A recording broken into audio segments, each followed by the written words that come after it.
This Torah class is brought to you by TorahAnytime.com. So I want to thank Rabbi Shabbos for the kind introduction. It's a great cover to be in Rabbi Shabbos' Beis HaKnesses. He's a renowned Talmid Chacham all over the world, so it's very humbling to be in the Rav's Beis HaKnesses. I want to thank the sponsors of tonight's Shiur, Rabbi Yisrael Hartman, and Rabbi Ari Schwartz, and Rabbi Sender Schwartz, and I want to thank Rabbi Aaron Subar for helping organizing tonight's event, along with the Kailel Dershu, and I want to welcome all of the Chaverim who came this evening. I want to also begin with a little bit of a disclaimer. I think this is already the second or third time they had the opportunity to speak here. So we already had a few Lamdash Shiurim, and now it's before Purim.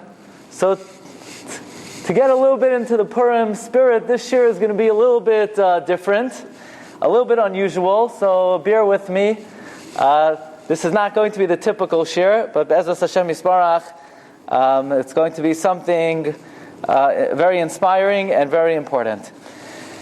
One of the most important psukim in Megillas Esther, possibly the most well-known pasuk in Megillas Esther, is the pasuk, one of the 4 psukim of Geula that the whole Kehillah says out loud, Va'Yehudim Hoysa Oira V'Simcha V'Sasain Vikar. And one of the reasons why it's such a well-known pasuk is because it's been incorporated as part of Havdalah.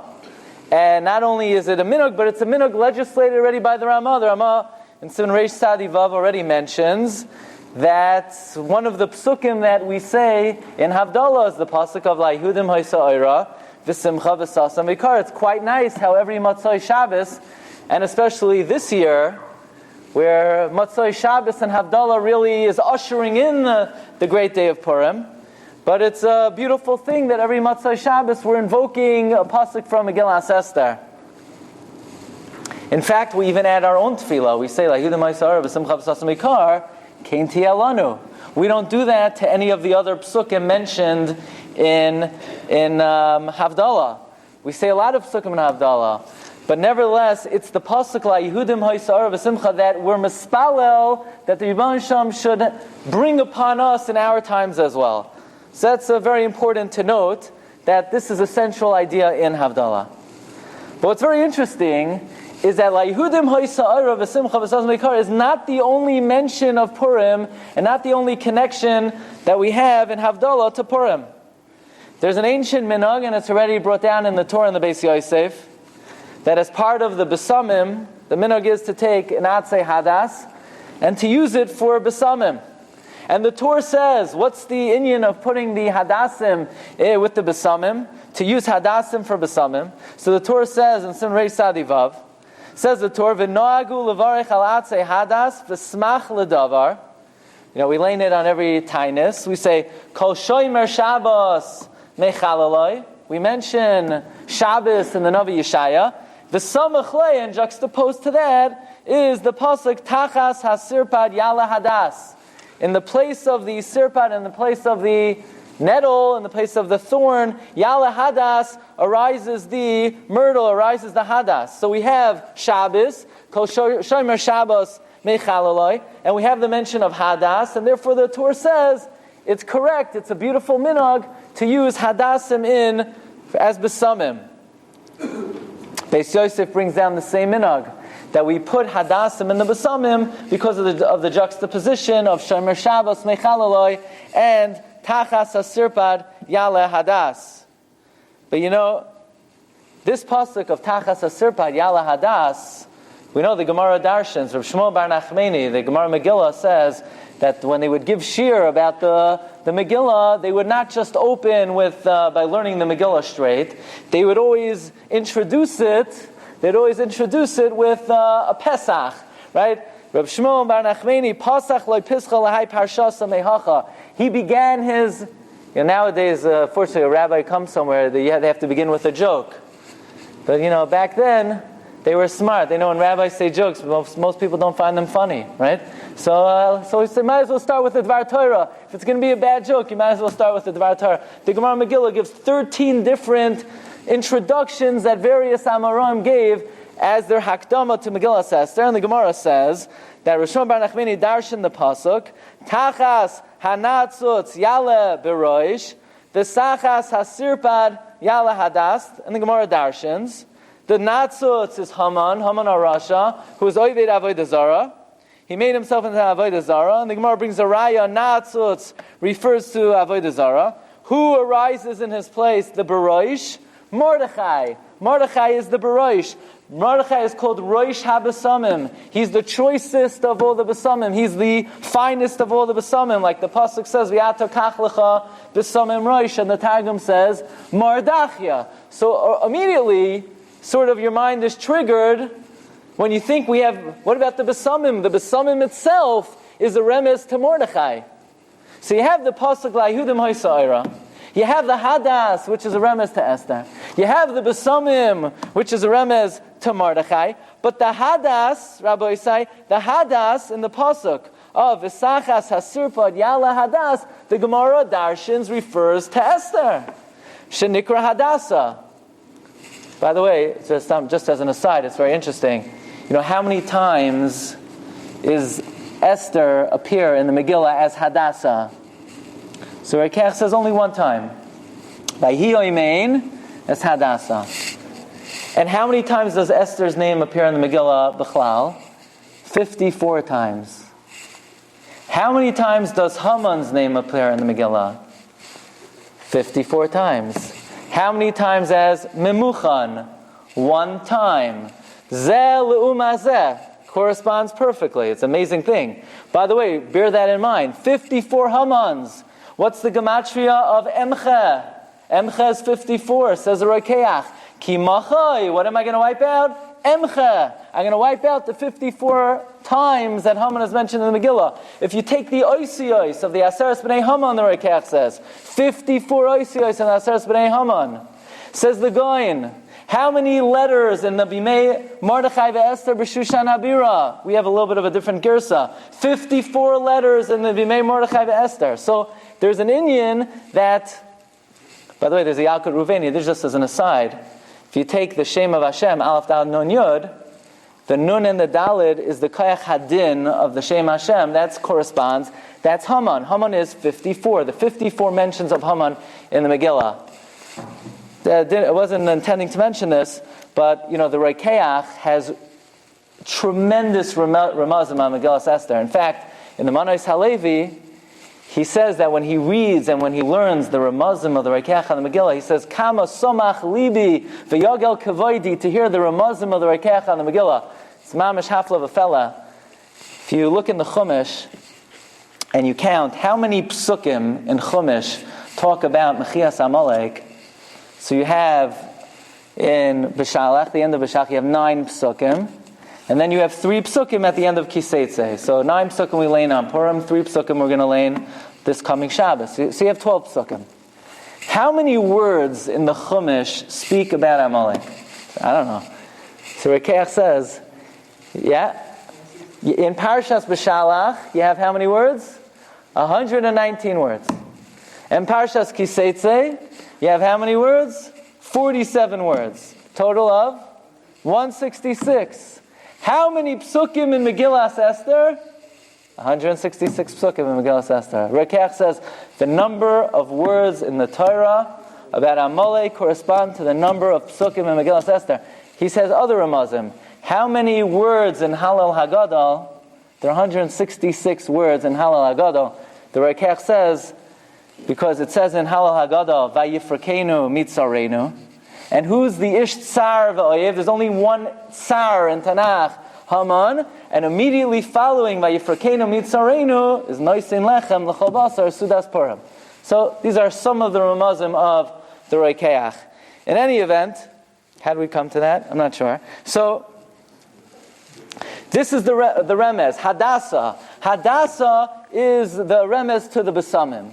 So think about it. Every Motzei Shabbos, it could be during the 3 weeks, it could be during the 9 days, it could be Erev Lag BaOmer, it could be Erev Tzom Gedalia, and every Havdalah, you're remembering Purim. La Yehudim Hoysa'ira v'Simcha v'Sasam Vikar. You're invoking Esther, Hadassah. You're invoking Mordechai, Rosh HaBesamim. By the way, It's a very interesting thing. So the Chassam Sofer wants to know, let's try to understand. why are we invoking Purim every Matzai Shabbos? Every single Matzai Shabbos, it doesn't matter what time of the year, we're mentioning Purim, Vayhudim Haysa'ara. What's the connection between Havdalah and Purim? So the Chassam Sofer begins to try to develop this idea. And this Chassam Sofer is found in two places in the Torah Moshe, in Parsha Tetzaveh, in the Drashas Chassam Sofer, on page Reish, and the Chassam Sofer says like this, there was a fight, there was a whole argument that broke out at Achashveirosh Suda. It says, Bayoyim HaShavi, Ketoiv Lev HaMelech Bayoyim. So first of all, we know, whenever it says HaMelech in the Megillah, we have a tradition, Malkoi Shaloylam, it's Ribbana Shaloylam. So on the seventh day, that the king's heart was good with wine. Who's the king? The Ribbana Shaloylam. What's the wine? It's Shabbos, it's Friday night, it's Kiddush, says Rabbi Glatstein. It's Kiddush. Ribbon Shalom was Hitav Liboy B'yayin of Kiddush. Okay. And the Gemara says that a fight broke out. Because at the Sudam Achashveirosh, they were eating, they were drinking, and here the Gemara goes off on a tangent. And the Gemara says, what do Yidden do when they eat and they drink? They start to speak Divrei Torah, and they sing Shiurim V'Sish Bachais. And then the Gemara says, and what do Goyim do when they eat and drink? They speak about lewd matters, promiscuity, and they started to fight. Which Noshim are the most beautiful? And this one said like this, and that one said like that, and Achashveirosh said, Kli sha'ani mishtamesh boi, loi, bavloi, v'loi this, v'loi that. You want to take a look? And they said, yes, but under our conditions. And that's how it happened that Vashti was ordered to go parade herself. And the Gemara asks, why did Vashti have to suffer this embarrassing and indignant fate that she had to parade herself in front of all the officials of Persia and Media? And the Gemara says, Mida keneged Mida. This is what Vashti used to do to the Bnei Yisrael. She was mafshit them arumais, and she made them work on Shabbos. And therefore, says the Gemara, Bayoyim Ashvi, Ketoiv Lev HaMelech Bayoyin. On Shabbos, Vashti had to suffer the same fate that she tried to inflict on the Bnei Yisrael. Again, another tangent, by the way. If you look at this Gemara, Megillah on Daf Yud Beis Amud Beis, the Gemara seems to say something random. The Gemara is trying to explain how the whole fight broke out, that Vashti should be ordered to come parade herself. But the Gemara seems to say, what's called a non sequitur. The Gemara says something which is not connected to anything. The Gemara says, and what do Yidden do when they eat and drink? Yidden speak Divrei Torah. Okay. So what's that got to do with the price of tea in China? Well, Yidden speak Divrei Torah. We're trying to explain, how did it happen that Vashti was forced to parade herself in front of everybody? Why does the Gemara even bring up the topic? And what do Yidden do when they eat and drink? Who cares what they do? It's not the subject here. So the Ben Yoyada says, a Davar Nifla, an amazing Ben Yoyada. If you came just to hear this, it's Kedai. Ben Yoyada says that you can ask a kasha. The Gemara asks,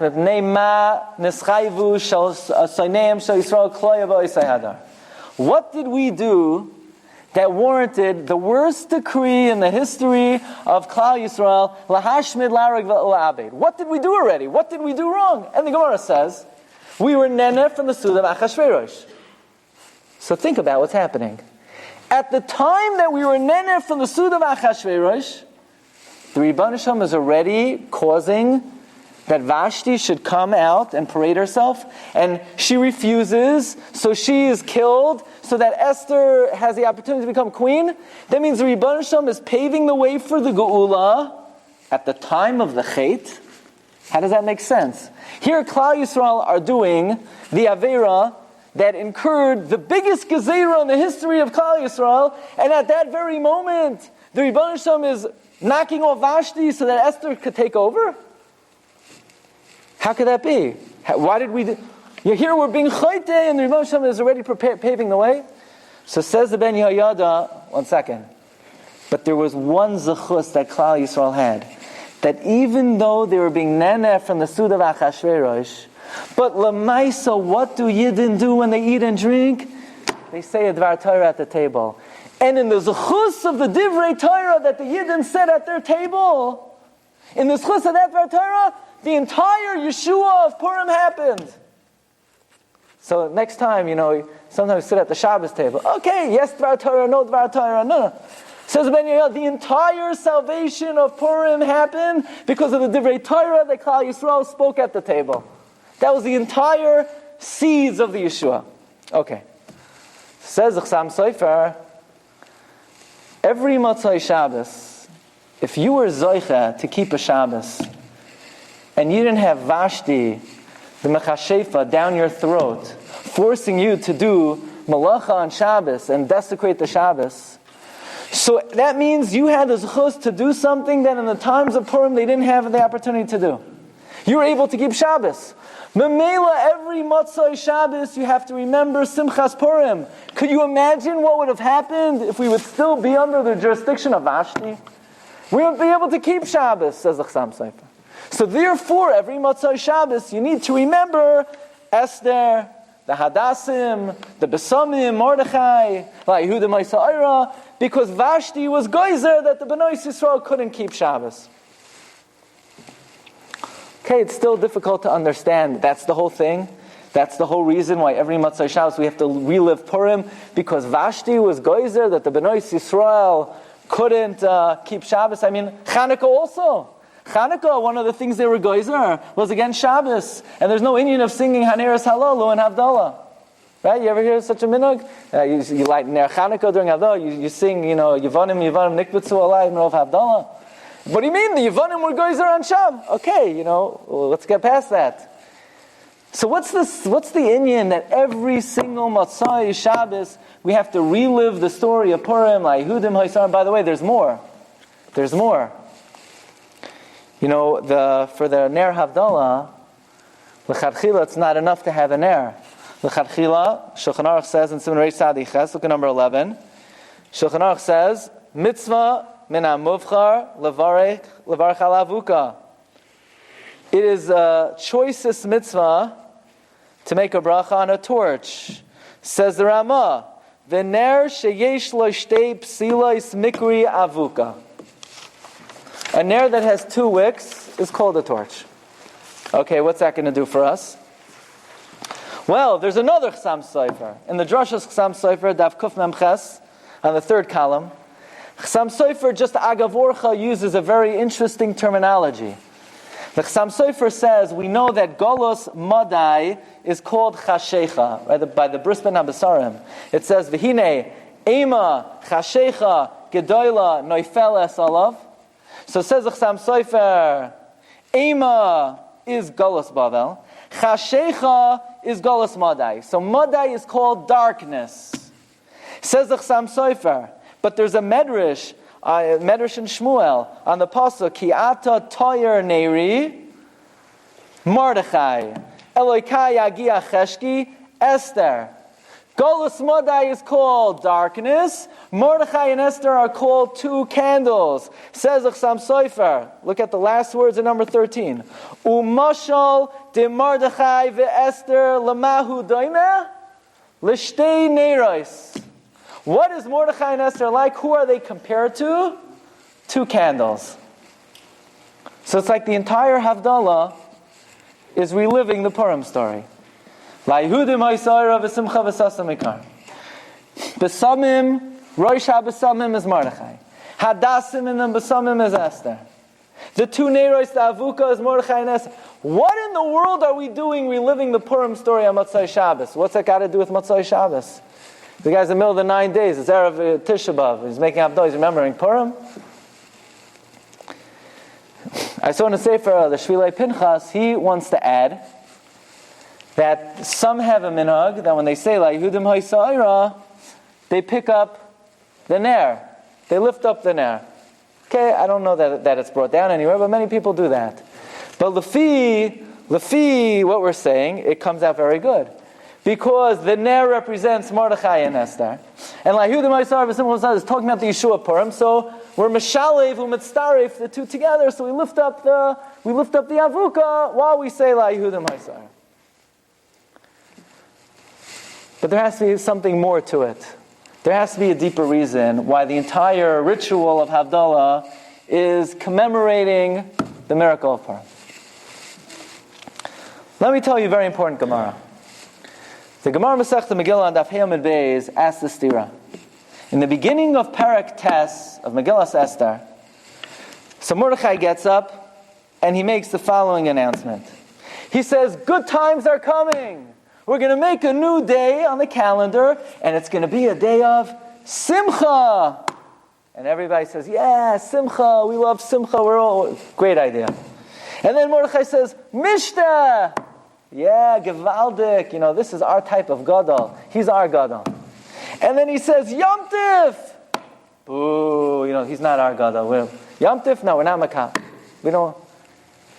Because what's interesting is, a few psukim later, Mordechai says, okay, scratch the Yom Tif.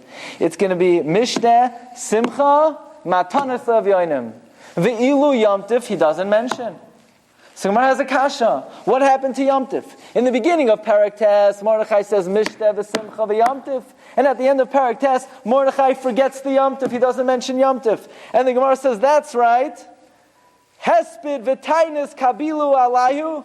The Klal Yisrael were makabel, not to eulogize, not to fast. Melacha loy kiblu alayu. They were never makabel, not to do melacha. Is Purim a Yom Tif? It's not a Yom Tif. Yom Tif means Isser Melacha. There's no Isser Melacha on Purim. So Mordechai tried to institute Purim as a Yom Tif. When he tried to legislate Purim, he said, Marav Rabbeisai, we're making a Yom Tif. And Klal Yisrael said, no thanks. And they weren't makabel. It was Davar Sheyev Shel Reivat Tzibur Lamed Boy. And it didn't work. He could not legislate Purim the way he wanted. Says the Gemara, Me'ikara Ksiv Simcha Umishta V'Yom Tov. Olav ksiv, lasois oisam yimei mishta, v'simcha, v'ilu yom tif lo ksiv. You tell me, if somebody gives you an opportunity to have an extra yom tif, you're not taking him up on the offer? Why in the world would Klal Yisrael not accept, here we're adding a yom tif to the count, you have an extra day off. You have an excuse not to go to work. And Klal Yisrael said, no thank you. What's the pshat? Why weren't they makabelet as a Yom Tif?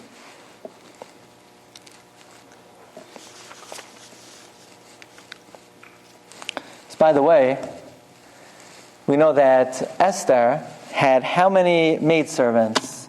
It says, Ve'es sheva hana'aros haruyos lasasla. Esther had 7 maidservants. Why did she need 7 maidservants? So Gemara says, Megillah Daf Yud Gimel, Amar Rava, Shahaisamoina Bahen Yemei Shabbos. She would use the maidservants to count the days of the week. I don't know about you, but counting days of the week, it's not rocket science. What day is, I don't always know what day of the month it is, but I'm usually pretty good with the days of the week. And this, we're talking about Esther Hanaviah. You're telling me she had 7 girls who served her. She had Yenta, Shprinza. So Yenta was Sunday, and Shprinza was Monday. And she only knew the day of the week by who was serving her? What does the Gemara mean? That Esther only knew the day of the week by who was serving her. So the Rabbi Yonasan Eibeshit says that Esther had to come up with a very important plan. And the plan is like this. The Gemara says in Ksubis, Habatala Mavia Lidei Shiamam. The worst thing in this world is to be bored, is not to have what to do. If a person has too much free time on their hands, that's when they get into trouble. The Gemara says, men, women, you got to keep yourself busy. Remember, when I was a bach, I used to go to Rabbi Victor Miller. So he said, somebody once came to him. He said, Rabbi, I need a therapist. He said, no, you just need a job. You can't have too much. People think if they go on vacation, then life is going to be better. No, just the opposite. Adarabba. Very often, vacation makes things work.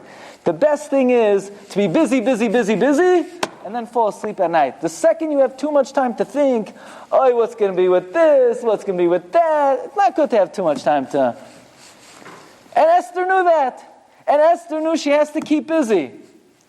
But she has a problem. What's she going to do about Shabbos? She can't just take off the whole week, because it takes off the whole week. How about Elamai, she works 6 days a week and she rests on Shabbos, then everyone's going to know she's a Shemer Shabbos. So she had a brilliant plan. She had 7 different servants. One servant served her on Sunday, one on Monday, one on Tuesday, one on... So the Sunday lady thought Esther worked 7 days a week because she worked on Sunday. And the Monday lady thought she worked 7 days a week. And the Shabbos lady, who didn't see her work on Shabbos, figured she must never work. That was the inyan of the Sheva Hanu'uros Haruyos Lasasla, says Rabbi Glatstein Eibeshitz. But here's the kasha. And I know this is on everybody's mind, and everybody's very worked up about this, and everybody's very worried about this, that the name of this shiur was The True Tale of Vashti's Tale. And this is, brother, the shiur tonight is dependent on the audience. You got to appreciate it, okay? So, and I know everyone's worried, and everybody's wondering about Vashti's tale. And that's the Iker Simcha of Purim, Vashti's tale, right? So, and you probably want to know, when am I going to get around to Vashti? So I'm getting there. Don't worry, I'm getting there soon. We're about to talk about it. So Vashti has the opportunity of a lifetime.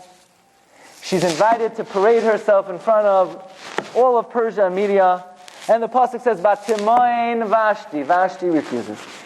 So the Gemara asks, what's going on? Michdi, pritzasa havoi. She's a prutza. They both intended to sin. So why didn't Vashti take him up on the offer? The best part of the Purim story. Tana, ba Gavriel v'asala zanav. Gavriel came and he made for her a tail. This is it. This is Mamash Simchas Purim. He made a tail for Vashti. What kind of tail? A cow tail? A horse tail? I don't know. But he made a zanav. So very good. That's the Gemara. Everybody knows that. But here is where it takes a little bit of a downturn. Here is where it was, I'm going to tell you something, and I can't not tell you, but it's somewhat demoralizing and very depressing. And that is, the Gemara wants to know, Achashveirosh didn't know what to do with Vashti. How's he going to handle Vashti? So who does Achashveirosh ask his shayla to? The Chachamim Yoidei Ha'item. And the Gemara says they had this great dilemma. What should we tell the guy? Should we tell him to kill her? Tomorrow he's going to snap out of his anger and he's going to blame us. To tell him not to kill her. He has to kill her. It's bizoyin for the Malchus. So like any good rabbi that somebody asks a shayla to and doesn't know the answer, what'd they say? I don't know. You need to ask somebody else. Right? The worst thing in the world is to get involved in someone else's mess. Rabbi Yaakov Kamenetsky says, Dasan and Aviram, they're getting into a fight. So what does Moshe do? He sticks up for one of them. He says, Rosh Lama Sakariyecha. What's the end of the story? They both hate him. By the end of it, they both hate him. That's because, Rabbi Yaakov writes, whenever you get involved in two people's fight, they're going to make up, but the only one thing they're going to agree upon is they both hate you. So they knew this. They knew the Rabbi Yaakov. They said, don't ask us, go ask somebody else. Go ask Ammon and Moav. Ammon and Moav had been sitting on their land. They were never exiled. They're like a barrel of wine that sits on their sediment. They're molei tam, molei reason. We, Klal Yisrael, we've been nisbalbel. We're all over the place. We have no menuchas hanefesh. We have no harchavas hadas. We can't give you a clear answer. Why don't you ask Ammon and Moav? Comes Rabbi Glatstein Eibeshitz. And Rabbi Glatstein Eibeshitz says, what were the Chachamim getting at? Why did they send Achashveirosh to Ammon and Moav? Says Rabbi Glatstein Eibeshitz, here's the deeper kavanah. We know that we're not allowed to marry into Ammon and Moav. Why? Because al devar asher lo kidmu eschem balechem uvamayim. When we were traveling through their land, they didn't have the courtesy to serve us food. In fact, Doyek Adoimi was challenging the heritage, the lineage of David HaMelech. He said, David, you come from Ammon and Moav. So the defenders of David said, well, only the males are possible, but the females are kosher, because it's only the men who should have brought out the food. And Doeg says, why only the men? Why not the women? And Avner says, what do you mean, why not the women? Because it's not snios, it's not modest for women to go out and serve food to the men. So Doeg has a good kasha. Let the men bring the food to the men, and let the women bring the food to the women. And Avner didn't know the answer. But then the answer was given, no, even for the Nashim to go bring out drink and food to the Nashei Yisrael, that's also not proper. Why? Kol kivuda bas melech penima. Chazal tell us that when Bilam came up with a plan to cause Bnei Yisrael to be mezaneh, first he tried to hire the Bnei Moav and the Bnei Ammon. And they said no. So he had to go to the Bnei Midyan. In the Zechus, that Ammon and Moav did not go out to be mezaneh with Klal Yisrael, they were zoicha that Ammon and Moav were not exiled. Says Rabbi Yonasan Eibeshitz, what the Chachmei Yisrael were telling Achashveirosh was, go to Ammon and Moav. You see they were never exiled? Hint, hint. Why were they never exiled? They were never exiled because of their tznius of the Nashim. And now you're going to ask Vashti to do this Maisa B'Zayon. Don't you realize she was right for not coming out? What the Chachamim were hinting to Achashveirosh was they were making meramis to him. Look at Ammon and Moav. Look what they achieved and look what they were zoicha to because of their tznius. It's okay that Vashti didn't come out. She was following the model of Ammon and Moav. But then Rabbi Yonasan Eibeshitz says something which is mamish heartbreaking. Says Rabbi Yonasan Eibeshitz, do you know what it means that Gabriel came and made a zanav? It doesn't really mean that he made a tail on Esther. You think it really means she grew a tail? No, says Rabbi Yonasan Eibeshitz. What it means is Chazal say that why is a woman supposed to be tsanua? Meichitesi. Why? So the Gemara says because Chava was created from the tzela.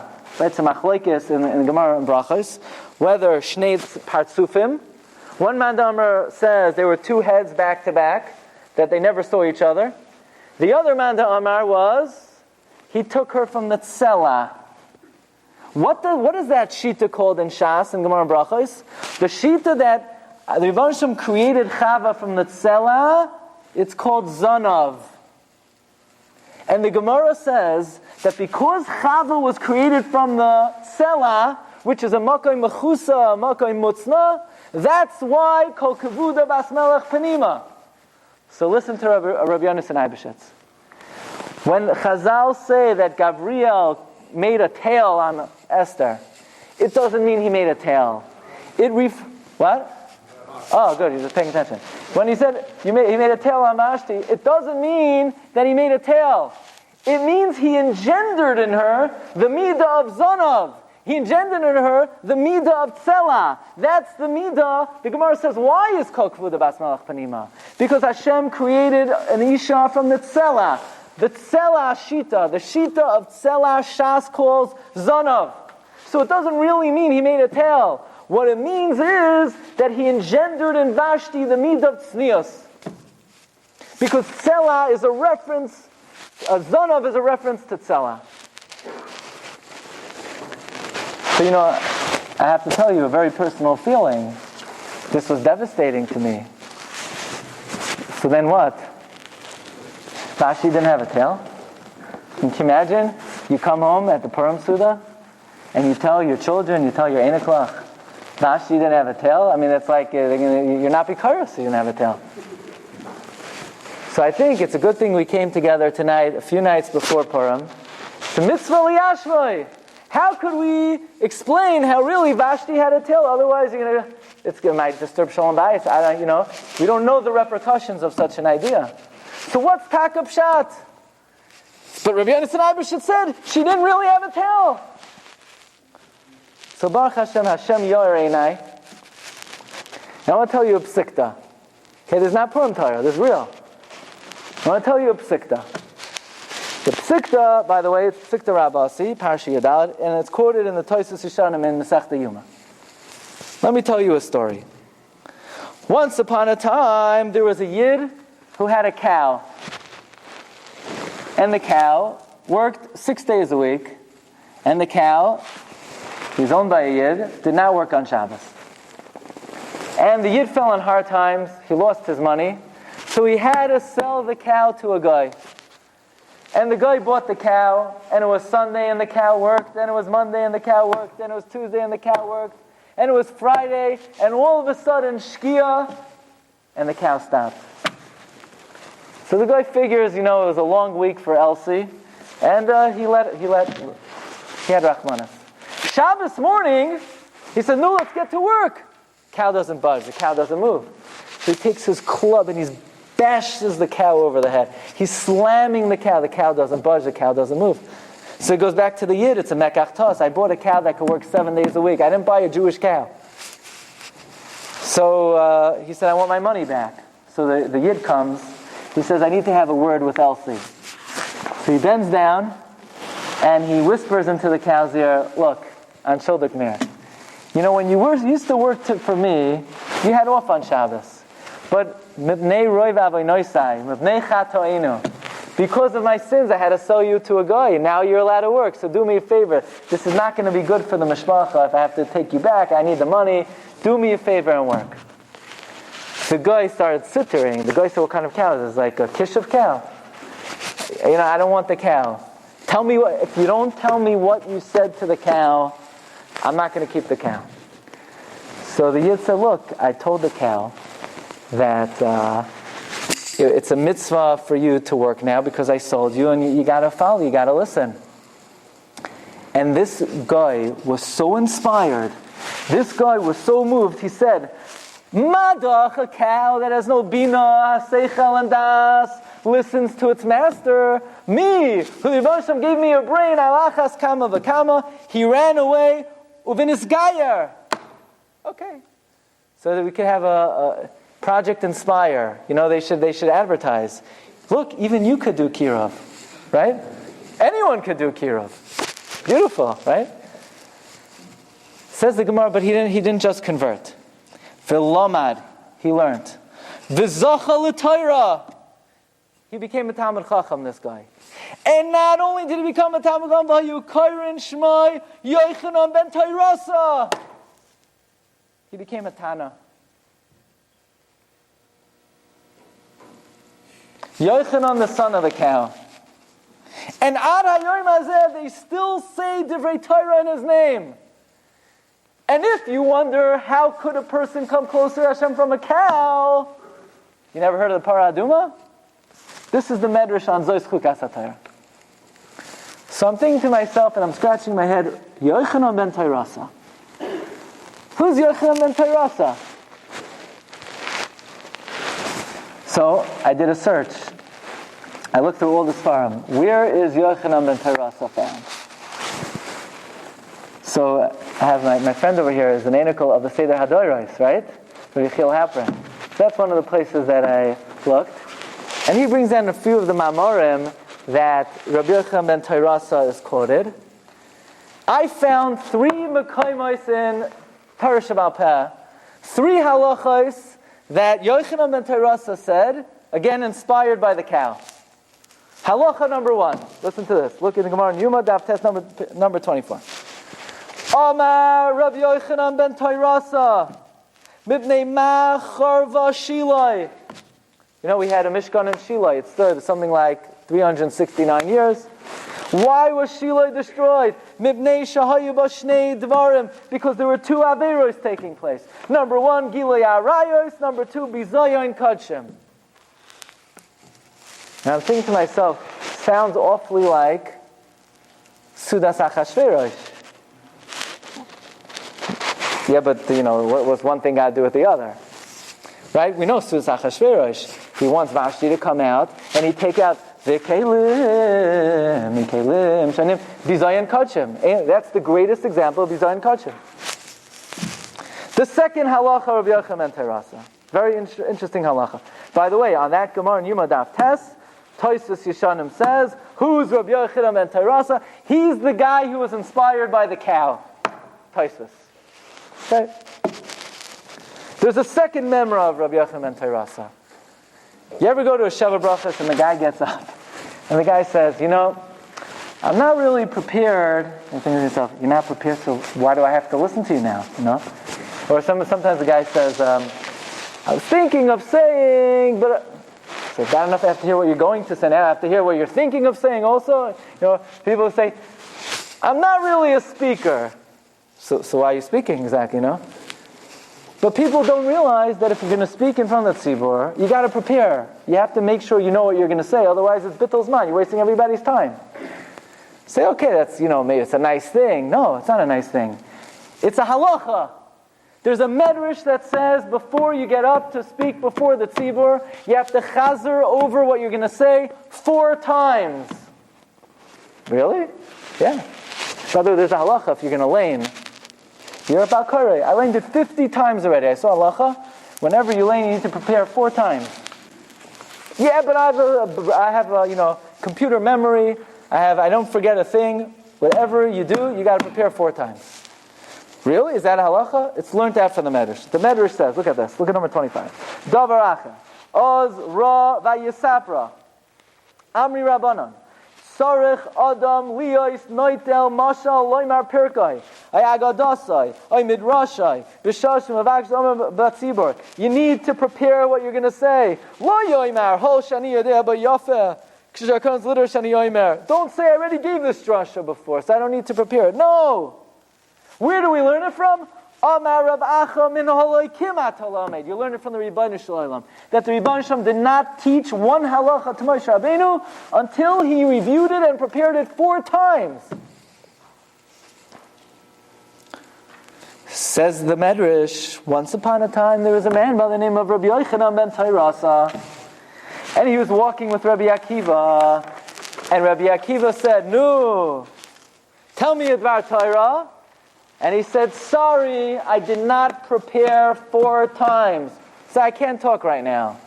Says the Medrash, V'shibchu chachamim. And the chachamim praised it. Meaning he was correct. You don't just talk. You don't just say. You need to prepare. Who do you learn it from? The Rebbeinu Shalom. That's the second halacha, Rabbi Yochanan ben Tairasa. I found the third halacha. Again, who's Rabbi Yochanan ben Tairasa? He's the guy who was inspired by the cow. The third halacha is like this. There's a pasuk, Darach Koichav Miyakov. It says the Medrash, Koichav Miyakov is a remez to Bar Koichva, to Ben Koiziva, who many thought he was Mashiach, including Rabbi Akiva. In fact, when Bar Koichva would pass by, says the Medrash, in Eicharat Rabbah, Rabbi Akiva, when he would see Bar Koichva, he would say, Hainu Malka Mashiach. It's Mashiach. Omar Rabbi Yochanan ben Tairasa. Akiva, you're a big Talmid Chacham, but one thing I have to tell you about this. Yalu asavim b'chayecha va'adayin einoi ba. Grass will grow in your mouth before this guy's Mashiach. 3 memras in Kol HaTorah Kula of Rabbi Yochanan ben Tairasa. Number 1, Shiloh was destroyed because we zayin kachim and Gilei Arayos. Number 2, before you say a shiur, you need to chazer 4 times. Number 3, Bar Koichva is not Mashiach. Hashem Yoreinai, we know one of the great Mikubalim was the Rama MiPano. The Menachem Azariah MiPano. We had the zechus in the summer to be at his kever. Rama MiPano is one of the great old-time Mikubalim. It's very interesting. He had 2 different Masoros of Kabbalah. He, first of all, was the primary disciple of the Ramak, Rav Moshe Cordovero. He actually purchased the Svarim of Rav Moshe Cordovero from the Almana of the Ramak. He paid the Almana, and if you look in the Chidosh Magdom, he paid the Rav Yosef Karo, and he paid the Alshich to be able to have the rights to get a hold of the Svarim of the Ramak. Later, though, we know there's 2 main types of Kabbalah. There's the Ramak, Rav Moshe Cordovero, and then there's the Arizal. In fact, Rav Chaim Volozhiner writes, where philosophy ends, Kabbalah begins. And where the Kabbalah of the Ramak ends, the Kabbalah of the Arizal begins. The Kabbalah of the Arizal is considered a higher form of Kabbalah. And in the Olam HaEmes, they told the Ramak, in the Olam HaEmes, they learn Lefi the Ari. In other words, there's considered 2 strands of Kabbalah. The Arizal is considered a higher darga. But later, Rabbi Yisrael Saruk, who was one of the earliest Talmidim of the Arizal, when he came to Italy, so he taught the Rama MiPano the Arizal's form of Kabbalah. So the Rama MiPano has something called Gilgulei Neshamais. So Lekavod Purim, we'll do something a little different tonight.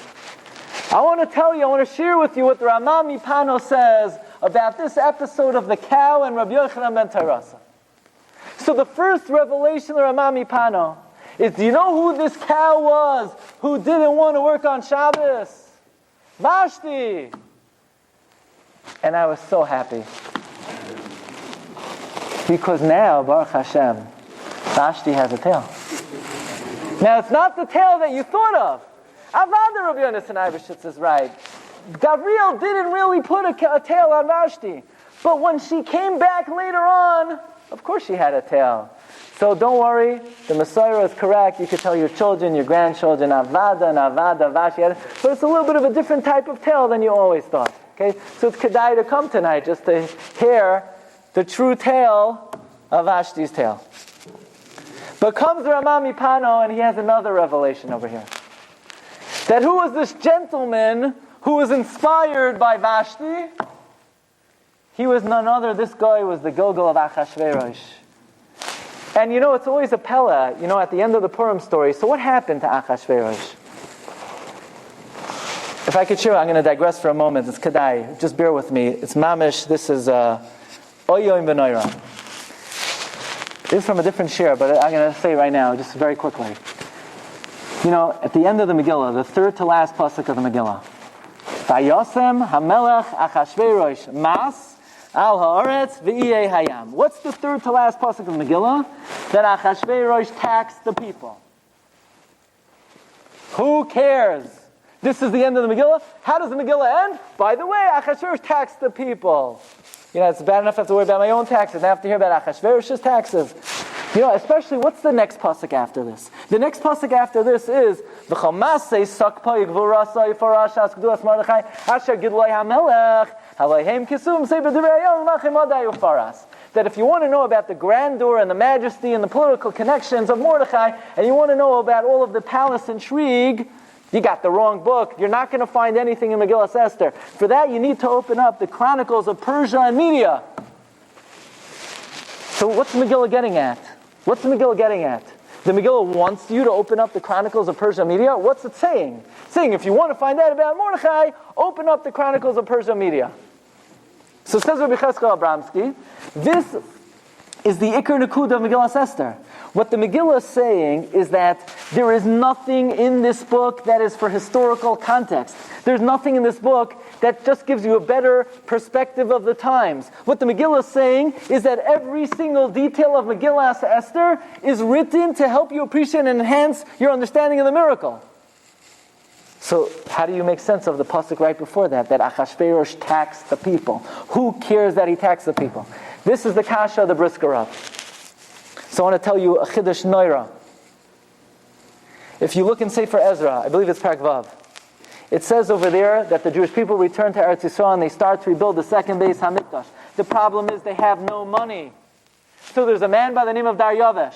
Daryavesh opens up the royal treasury and he says to his advisors, if the Jews don't have enough money to pay for the construction of the Beis HaMikdash, you fund the Beis HaMikdash from my royal treasury. And where does this money come from? Taxes. Rabbi Sai, who's Daryavesh? He's the son of Achashveirosh and Esther. Where did he get the money from? How could you not help but think he got the money from all the taxes that Achashveirosh charged the people? So it's mamish hapla of a fella. Think about it. The beginning of the Megillah opens that Achashveirosh is celebrating that the second Beis HaMikdash wasn't going to be built. And the 70 years had passed.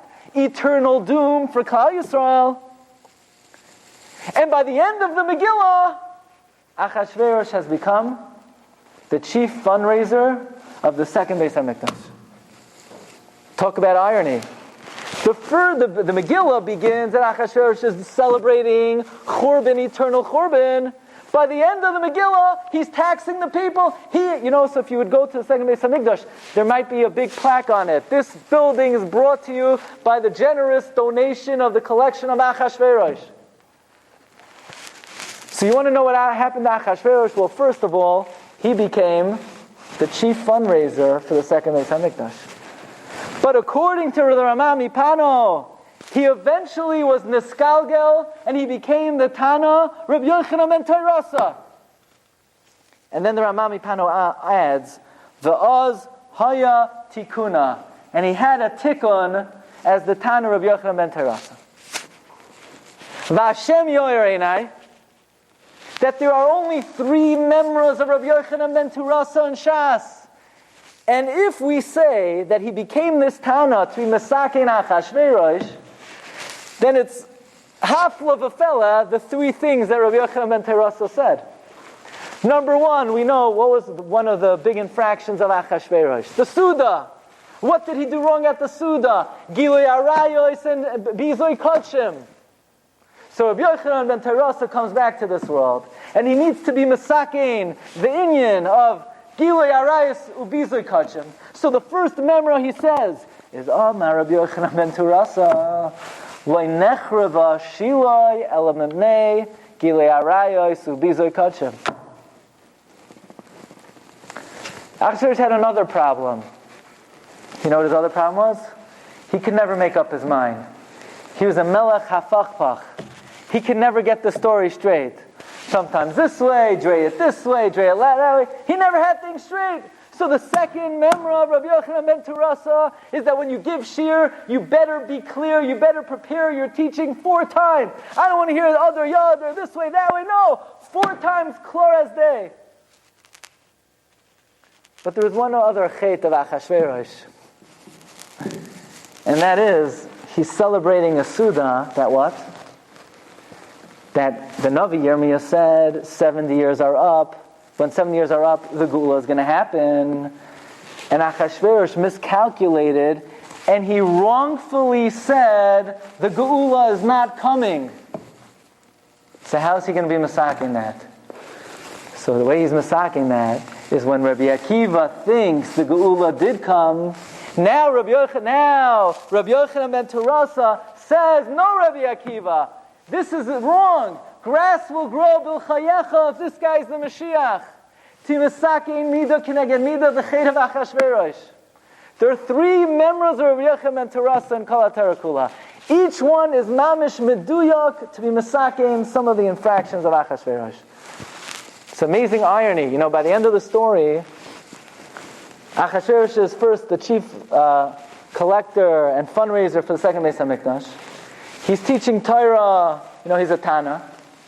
The grandchildren of Haman are learning in Kol HaChazoinish. And Vashti is on a dairy farm somewhere, you know. So Hashem has a way of working everything out that everybody gets what they deserve. Rabbi Say, let's come back to where we started. So we wanted to know, Rabbi Say, what's the connection between Havdalah and the Purim story? That the whole ritual of Havdalah revolves around Purim, Yehudim, Ha'isa'ira, B'simcha, B'sasam Ikar, Hadassim, B'samim, the 2 Neiros are Mordechai ve'Esther. Comes Rav Hutner, not in the Pachad Yitzchak, but in the Sefer Leket Rishimais. And Rav Hutner says so beautifully, let's try to understand, why weren't Klal Yisrael Mekabel Purim as a Yom Tov? Why not? Who wouldn't want a Yom Tov? Says Rav Hutner, there's only one chesaron with Yom Tov. Yom Tov is so beautiful, the only problem is you have to make Havdalah after Yom Tov. You have to be Mavdil from Yom Tov. By the way, the Imrei Emes, right, just aside, the reason we don't make Havdalah on Purim, the Imrei Emes says is, where do we make Havdalah in Shmona Esrei? In Chonen Adas. Why? In Mein Das, Havdalah Minayin. But Purim is Ad Delo Yada. Purim we don't have Das, you can't make Havdalah. But says Rav Hutner, if we would have been Mekabel Purim as a Yom Tif, what? We would have to make Havdalah. And a Yid is so connected, so misdavik, so attached to Purim. He can't bring himself to be Mavdil from Purim. So therefore, we were never Mekabel Purim as a Yom Tif. This way we would never have to be Mavdil. L'ma hadavar doimeh. Rashi at the end of Rashi and Chayesara. When Yitzchak marries Rivka and he takes her into the tent and the pasuk says, Ha'oya la Sarah imai. And Rashi says, in what way was it recognizable that this was the tent of Sarah? Says Rashi, the ner was daluk mishabbos l'shabbos. And the bread stayed fresh the whole week. Why did Sarah's candle light the whole week? It did her something, like she got a kick out of it, that her candle burned the whole week? What's the inyan that Sarah's candle lit the whole week? What's the inyan that the bread stayed fresh the whole week? Says the Heilige Avnei Nezer, I think his yahrzeit is Yud Aleph Adar. So they were coming up, right? When is what's now? Tonight. Tess. So 2 days, yeah? The Avnei Nezer also Yud Aleph is the Chidah. He does also Yud Aleph. Says Avnei Nezer in the Nois Tesha, Sarah Imenu was so connected to Shabbos that whatever mitzvahs, whatever she was involved in on Shabbos, continued with her the whole week. Mamela, her Ner Shabbos burnt the whole week, and her Lechem of Shabbos stayed warm the whole week. She lived Shabbos the entire week. In fact, there's a Sefer Shas Tshuvos, Mishnah Sachir. And in the Hakdama to the Mishnah Sachir, there's a Haskama from Rabbi Yosef Chaim Sonnenfeld. And he writes over there, there's a minhag that Matzoi Shabbos, women do not shrink from the Havdalah. It's a minhag. Now, people take it a little too far. Because let's say, if the husband made Havdalah already, and the wife needs to make Havdalah, she makes Havdalah. She has to make Havdalah. It's just a minhag, that if the husband is making Havdalah, the woman don't shrink. Not the wife, not the daughters. What's the inyan? What's the reason for the minhag? So it says Rabbi Yosef Chaim Sonnenfeld, that Noshim are on a madrega, that they're so connected to Shabbos, they don't want to bring themselves to drink from the Havdalah as if they can't be mavdil. They can't separate from the Shabbos. There's a concept that is very difficult to be mavdil from something you're connected to. Mamela, says Rav Hutner, we never were makabel Purim as a Yom Tif because we cannot bring ourselves to be mavdil from Purim. So is it possible to say that Anshe Knesset Hagdola, B'roiv Chachmasam, they recognize there comes a Matzoi Shabbos, and we lose the Neshama Yisera, and it's a downer, it's depressing, we have to take leave of Shabbos, and we have to be mavdil from Shabbos. Oy vey, we have to go into the work week. Therefore, Anshe Knesset Hagdola were masakin that the ritual of Havdalah revolves around La Yehudim Haisa Eira V'Simcha V'Sas Mikar. It revolves around Purim, the Yom Tif of Purim, Mordechai, Esther, Hadassim, Besamim. Why?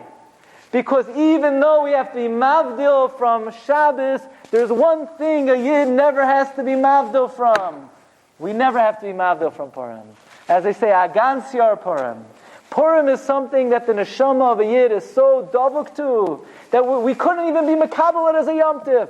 Mamela, the nechama, every Matzai Shabbos, is even though we're taking leave of Shabbos, but we always carry Purim with us throughout the year, and especially this year, at the close of Shabbos, we enter the Yom Tif of Purim, so we're all mispalel, La Yehudim, Haisa Oira, the Simcha, the Sasa, and Vikar, Kain, Tiel Lanu. You've just experienced another Torah class brought to you by TorahAnytime.com.